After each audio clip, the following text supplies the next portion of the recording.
I want to thank you all for joining us. And if you have questions, we'll have a Q&A at the end, but if you have questions throughout, feel free to put them in the chat or you can ask them at the end. My name is Felicia Stanford, and I am the Director of Diversity, Racial Equity, and Inclusion. I have worked at UTA for 10 and a half years. I actually spent a lot of time in undergrad advising and, started as an advisor, worked my way up to assistant director, and I've been in my current role as director of DREI for the past 2 years.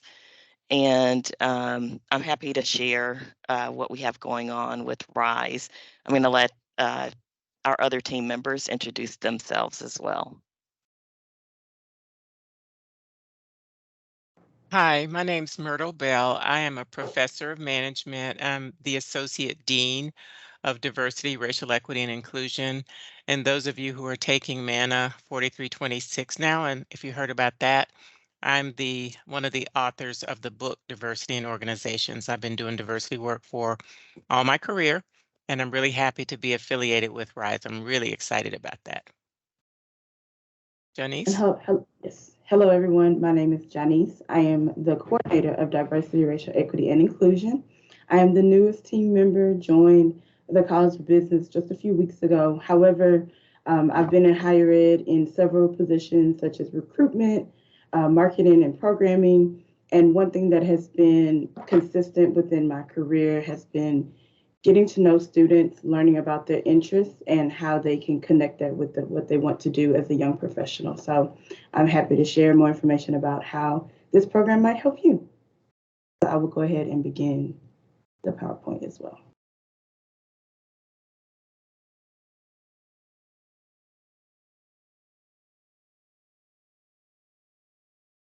Okay, so we have completed the introduction, so we can go ahead and move to the next slide. So why is diversity, racial equity, and inclusion important? Next slide. So since the pandemic and the senseless death of George Floyd, Ahmaud Arbery, and Breonna Taylor, and then most recently Tyree, there you've seen a shift in the companies and higher ed. There's a larger demand for DEI expertise, and that's diversity, equity, and inclusion. So the reason for the demand is we now want to help shape company culture. So in the past, there hasn't been as much representation, and what we're seeing from companies that have historically maybe gone to other, say, Ivy League schools, they're now coming to UTA because of our diverse student body. So they are trying to get that same representation within their companies. So the goal is to have representation, participation, and to encourage a sense of belonging for everyone. The other piece of that for the demand for DEI expertise is that we drive a lasting change in the workplaces. So, we have seen that shift, and companies and higher ed institutions are embracing it. Next slide. So, you're here to learn more about RISE Academy, and RISE Academy, or RISE, stands for Resilience, Integrity, Selflessness, and Excellence. As I stated earlier, my background comes from undergrad advising, and when I worked in undergrad advising, I was the advisor for Goolsby Leadership Academy, which is a successful program similar to RISE, but I've structured RISE differently than Goolsby. And we were established, our department, DREI, was established in the fall of 2020, and it was because of what I mentioned earlier, the deaths of George Floyd, Ahmaud Arbery, those senseless deaths, that our dean, we're so happy that we have his support, Dean Dombrowski, established DREI. And as Dr. Myrtle Bell stated earlier, she was the inaugural associate dean for DREI. Since that time, we have established a DREI council for faculty and staff. We have a DREI student group. We have diversity partners, and as we talk more about RISE, I'll mention more information about our diversity partners. And then one area where we're different from, say, a Goolsby program is you'll graduate with a diversity certificate. And so that's going to set you apart as you move into your careers after attending UTA. So for College of Business students who want to make a change, we want you in RISE. And so at this time, we're actually actively recruiting students for RISE. And Janice, can you move to the next slide, please?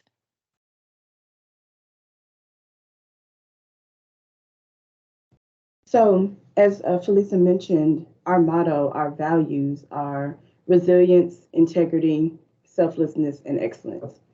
And so we are seeking individuals who want to challenge the discomfort of systemic policies that marginalized people have experienced in their work in the workforce. So we are seeking students who embody these characteristics, and we want to help you live through these characteristics as well. Can you think of a time where you persisted through a difficult challenge, whether it was with school, family, anything like that? Shown yourself trustworthy and shown integrity as well. Giving, selflessness is all about giving. And then where you're pursuing excellence.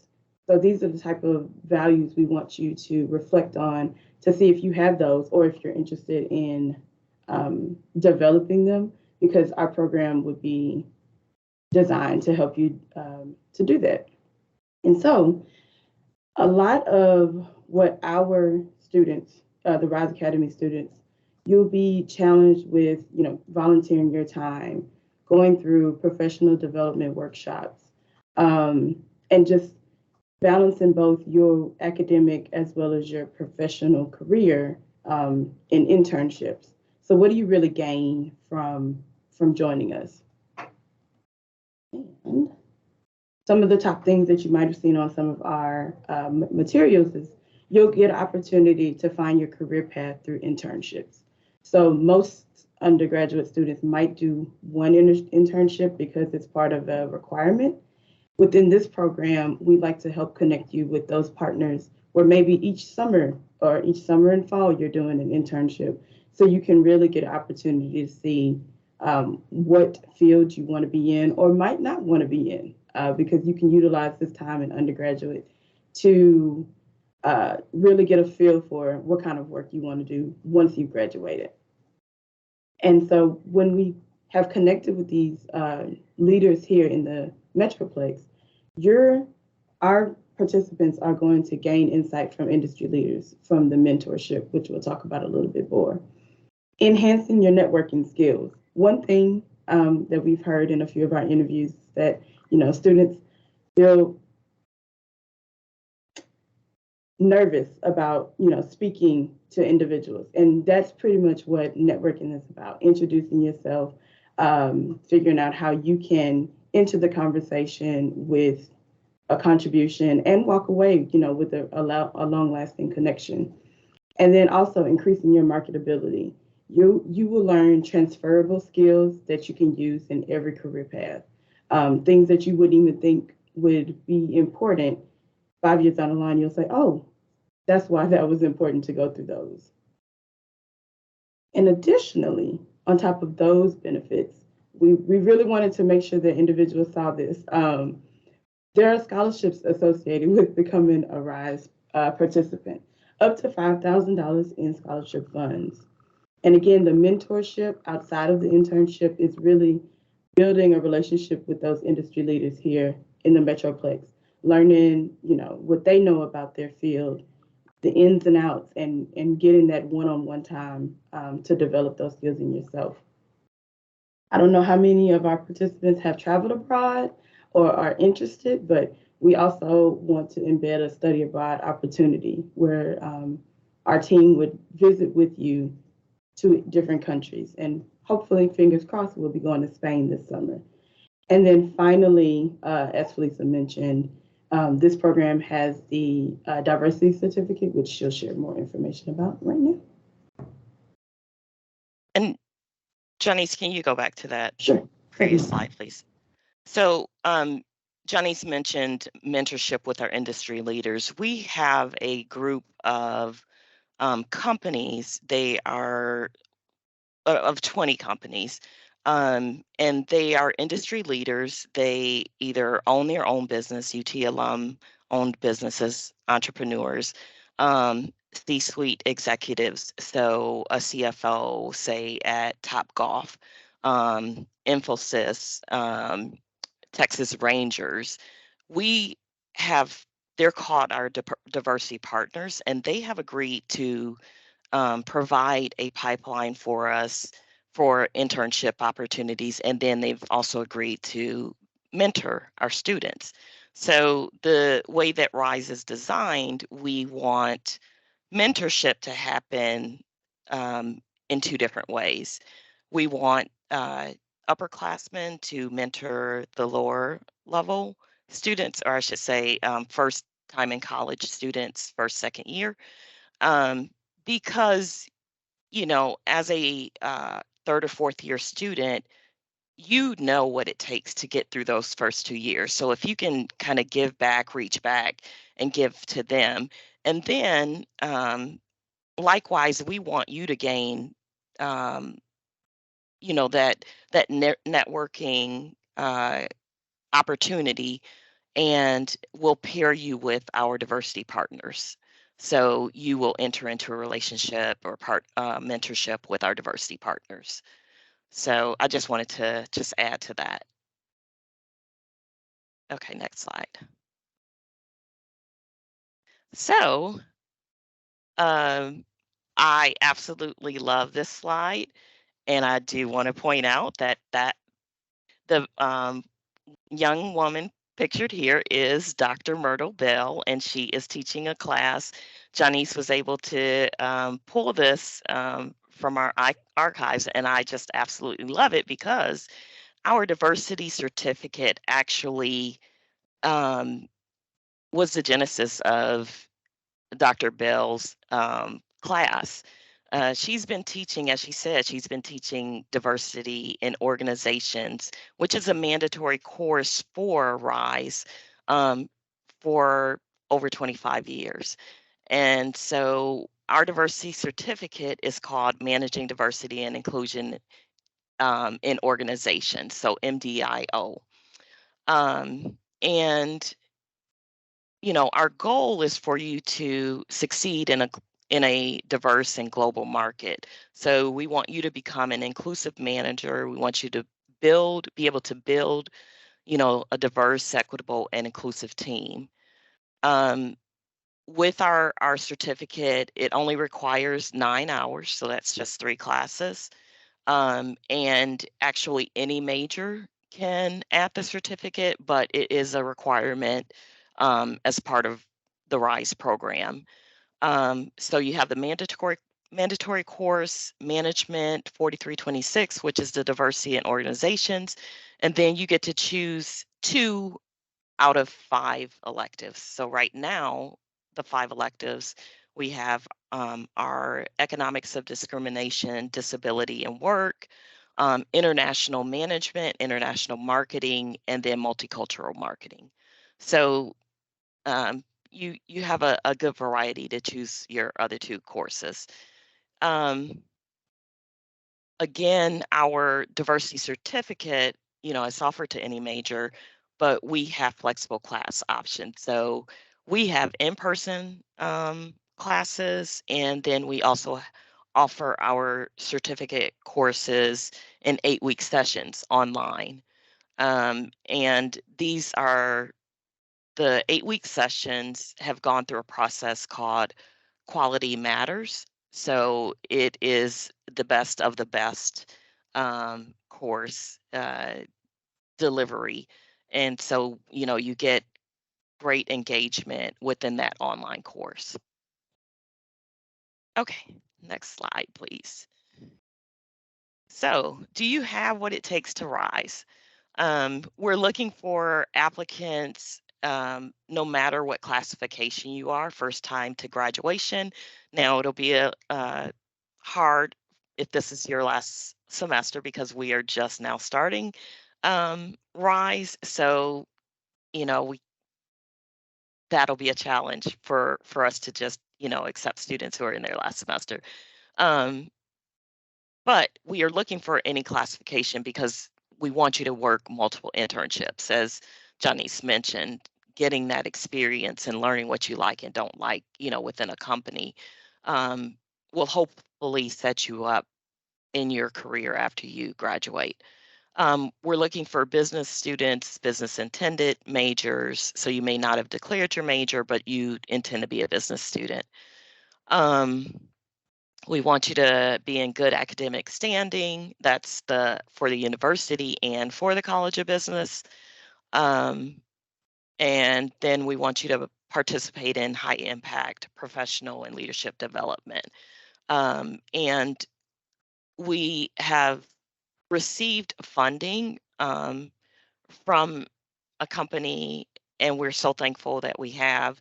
Um, and that same company we will be partnering with to deliver the professional development courses or workshops and leadership development.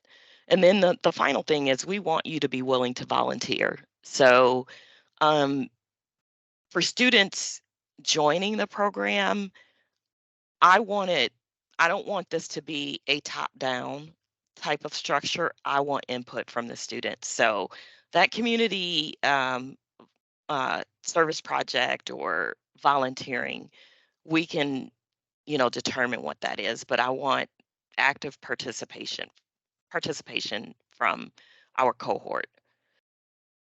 Okay. Next slide, please. Okay, so how do you apply? Um, we have a link, and Janice, can you drop the link in the chat?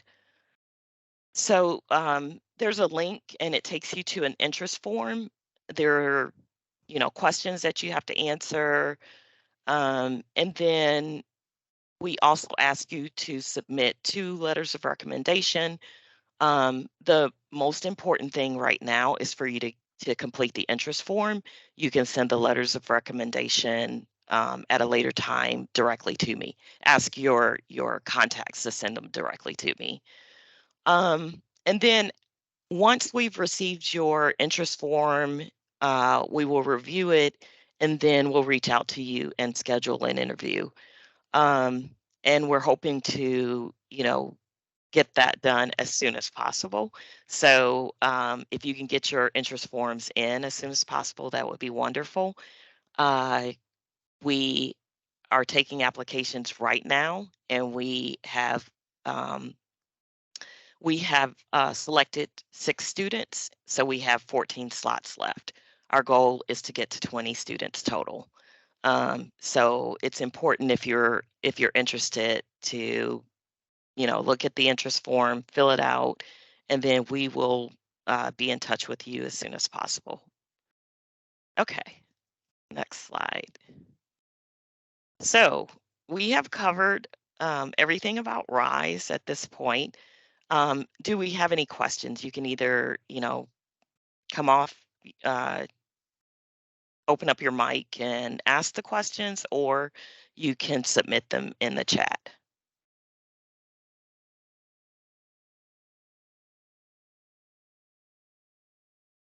I'll go ahead and I have a question. I'm very excited, and I definitely will be submitting my name or my information. I do wonder if right now it's a certificate program, have you considered possibly having a master's in this field as part of the UTA program? It's one of the things that I'm looking for, and I'm happy that you guys are starting this program. I'm a junior, so I have sort of limited time, but I have decided to try and go for my master's. And this is just a field I really would love to be able to focus on if that's an opportunity. Hi, Laura. Thank you for your question. We've had a lot of queries about a master's in this field, and what we're working on next is a master's level certificate. Because to start a major, it's a bigger undertaking than a certificate. So we're starting small and hope to do that soon. Thank you. Thanks for your interest.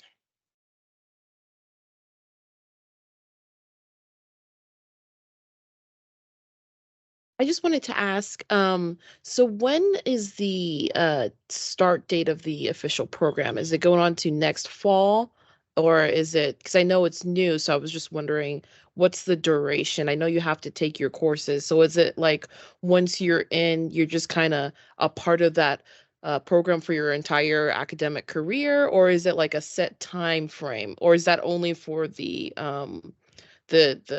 international traveling, that's the set time frame? Who's Thank you, speaking? Ashley. That's That's Ashley. Ashley. Okay. Thank you, Ashley, for your question. Actually, this is an inaugural program, so we are beginning this semester. So, and the goal is for students to remain in the program as long as they're um, a student. So, from the beginning when they apply and are selected till graduation. Thank you for answering my question. And Brian? Oh, yeah. I'm really interested in the program, but I don't know if I'll be able to even join, even though I really want to. I even want to just go for the application to see what happens. But I just recently got into a minor for interdisciplinary leadership, and I don't even know if the classes that I'm taking would probably even match up because I'm taking shoot, I forgot the class. Mm, sorry, it's one of the classes that you guys require, and it's also going to help out in my major's elective because I'm majoring in information systems. Okay. And yeah, so I don't know if what I can do because I know that once I graduate, one of my courses is going to go over my accredited time. Mhm. So that means my tuition is going to go up more. It may or may not. I mean, it so what you're referring to is excessive hours, and basically you have most degree plans are 120 hours, and you are allowed 30 additional hours above that, so 150 total. Mm. And anything above 150 is where you may get into excessive hours. However, the difference with our diversity certificate is it's a standalone certificate also. So students don't have to be current students. So the 9 hours, I don't believe will go towards your like excessive hours.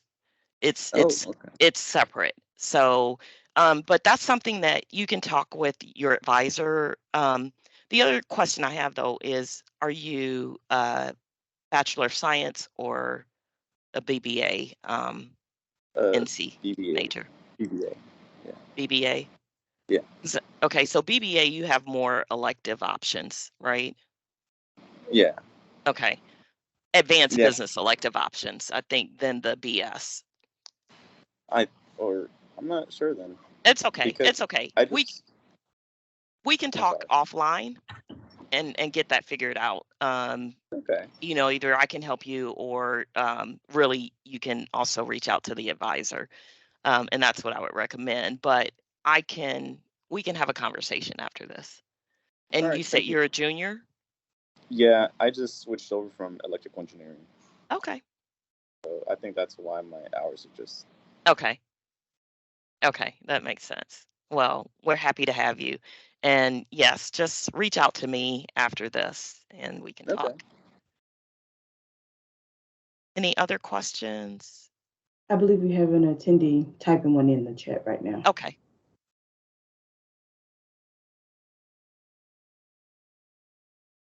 Can the letter of recommendations come from a previous professor or current employer? Yes, and not professor quite yet. I am working on my PhD, but thank you. Um, is it Denise? Denise, thank you for your question. Yes, you can get letters of recommendation from a previous professor, current employee, or employer, I'm sorry. Um, you know, yes, either of those. A previous teacher, yes. I think she was also trying to think of if you're in a student organization, maybe the advisor, anyone who has seen you be a leader or serve in some capacity. So Yes. Okay. So we've also gotten letters from students who are early in their college career, from teachers in high school. So somebody who knows, as Johnny said, somebody who knows about you and your leadership background or perhaps your other diversity work.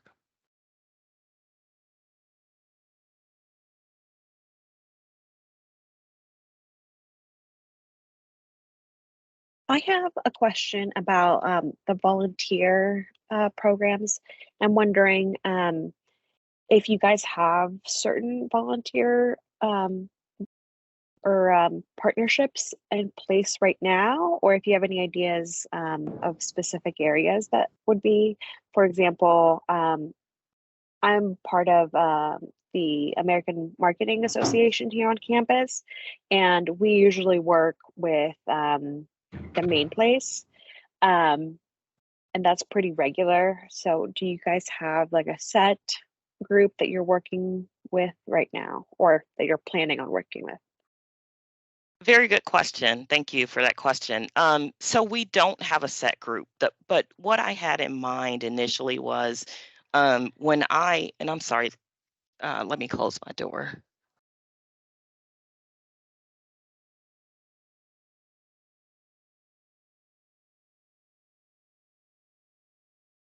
What I had in mind initially is I used to volunteer at my daughter's schools when they were younger, and I would just go in there and sit with students, say first, second, third grade, and they would read to me because they weren't getting maybe that type of opportunity at home. It was a chance for them to at least read, to help them with their reading uh, capabilities. And so I had something, a thought like that in mind, where we can go into and one of the ISDs and volunteer just an hour, and you let someone, a student, sit with you and read. However, that's just one idea that I have, and like I said, I want you all to be a part of this decision making process regarding what we do. The other opportunity that we could have as a partnership would be with the Rangers. They have a middle school program that they partner with one of the ISDs, and it's probably Arlington since it's Texas Rangers. But so that's another opportunity, but that's junior high, middle school. And for me, I enjoyed sitting with younger students, but you know, as a group, you may choose to go into the high schools or something like that versus junior high, or or elementary. But that's just something, or, you know, maybe outside of the independent school districts. I don't know. I just had that in mind because, you know, we can reach out to them, really kind of introduce them to UTA, but also help them in a way that um, we're going to see positive effects from here on out. So, I had similar How, stuff in mind too for that because I used okay. to read with. It's funny, Felicia, you say that. I used to read with students in a bilingual English Spanish class. And so they would be learning English, I'd be learning Spanish. They would laugh when I try to say something in Espanol, and I would laugh when they try to say something in Spanish. But it's really, really helpful to the kids because it helps them grow. I still have in my mind, trata de leerlo otra vez, try to read it again in Espanol. I can say that from way back. And also, I had in mind the working with the older students because some of you know that really getting introduced to college at by somebody who's sort of in your peer group but older, and they're there and they're succeeding, that's really encouraging. So somebody like you who's already at UTA, who's doing well, who's in this academy, yes, I can go to college, yes, I can do well, and it might be UTA, it might be somewhere else. But also, so I also had in mind the educational aspect. Some of you might be interested in doing things with people who are unhoused or with domestic violence sufferers. So all kinds of things that you all might suggest that you want to engage in, we'd be willing to hear and entertain. And not everybody has to do the same thing. We might have different programs at different times during the year. Laura, sorry for cutting you off. You had another question or comment? No, it's sort of related. I think a big thing that I'm now having new experience with, and I don't want to assume, but I would think that it's part of the program as well. Just fighting ableism in the workplace. I know that's really, it's definitely not talked about, and I'm glad we're having programs like this. But that is something that I really believe that is not talked about enough. So, as part of a minority group, I know the struggles of being a minority. And on top of that, having a disability of some kind, I think that it is in our, it's helpful. And I think it would be a great thing to focus on because uh, as groups that are underrepresented, we can help lift up another group that is extremely underrepresented too. So that's really where I was kind of trying to head towards and find out if there was, I would love those ideas of like going to schools, especially because it's schools where students are sometimes treated as, well, you're not smart enough. And they may just, have a learning disability. So I really, that sounds great. And that's another part that I really just wanted to throw in there, the focus on fighting ableism. I love that, Laura. And that is consistent with, well, we have a class, work and disability. It might be disability and work. I'm not sure the title, but that class was designed after the diversity and organizations class and our disability studies minor director, professor asked, would we create this class? And we were happy to and just thrilled to create this class. And it's a full semester class. It's one of the electives. And also some of our diversity partners have disabilities. And so that says a lot to people with disabilities, also to us. And so, yes, so we're definitely concerned with fighting ableism and think that matters. And if you have some organizations, give it to Felisa and we'll put that on our list. Thank you so much.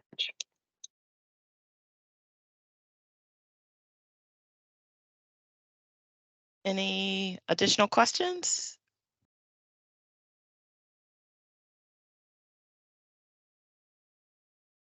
Okay, well, I again want to thank you for attending this info session. And if you have questions, email me directly. We have the DREI email if you want to send something that way. If you have any questions about the interest form, looks like, okay. If you have any questions about the interest form or anything like that, and then Brian will talk afterwards also. But I hope this has been helpful, and I look forward to seeing lots of interest forms. Thank you. Have a good day.